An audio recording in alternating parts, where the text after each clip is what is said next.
नमस्कार मित्रांनो, आजच्या व्हिडिओमध्ये आपण इलेक्ट्रिसिटीविषयी माहिती घेत आहोत.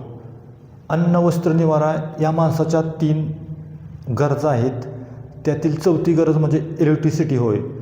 आपण सकाळपासून सायंकाळपर्यंत सर्व कामे इलेक्ट्रिसिटीच्या वापरच करत असतो. म्हणजे आपणास लागणारा गिझर, हीटर, इस्त्री, fan, Motors, mobile chargers, battery charger असे सर्व इलेक्ट्रिसिटीवर चालतात. तर आपण आज इलेक्ट्रिसिटी हा शब्द कुठून आला याविषयी माहिती पहिल्यांदा घेऊ की इलेक्ट्रिसिटी शोध हा हजारो वर्षापूर्वी लागला.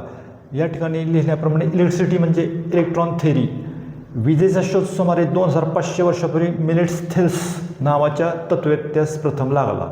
तर त्यांनी काय केलं, प्रथम अंबरची कांडी मांजराच्या कात्रीवर घासली की तिच्यामध्ये कागदाचे छोटे छोटे तुकडे आकर्षण करून काढण्याची शक्ती येते, थेल्सने प्रथम सांगितले. आणि इलेक्ट्रॉन या शब्दापासून इलेक्ट्रिसिटी हा शब्द तयार झाला आहे. आता जी ग्रीक भाषा होती त्याच्या ग्रीक भाषेत अंबर या पदार्थाचाच इलेक्ट्रॉन असे म्हटले जाते. आणि विजेचा प्रवाह म्हणजे फ्लो ऑफ इलेक्ट्रॉन्स. तर अशा प्रकारे 2500 वर्षापूर्वी इलेक्ट्रॉन या शब्दावरून इलेक्ट्रिसिटी हा शब्द आलेला आहे. आणि म्हणजे हा हजारो वर्षापूर्वी इलेक्ट्रिसिटी ह्या शब्दाचा शोध लागला आहे. तर आजच्या व्हिडिओत आपण हे पाहिलं. आता पुढच्या व्हिडिओमध्ये आपण इलेक्ट्रॉन म्हणजे काय ह्याविषयी माहिती घेऊ. व्हिडिओ पाहिल्याबद्दल धन्यवाद. व्हिडिओ आवडल्यास व्हिडिओला लाईक करा, चॅनल सबस्क्राईब करा.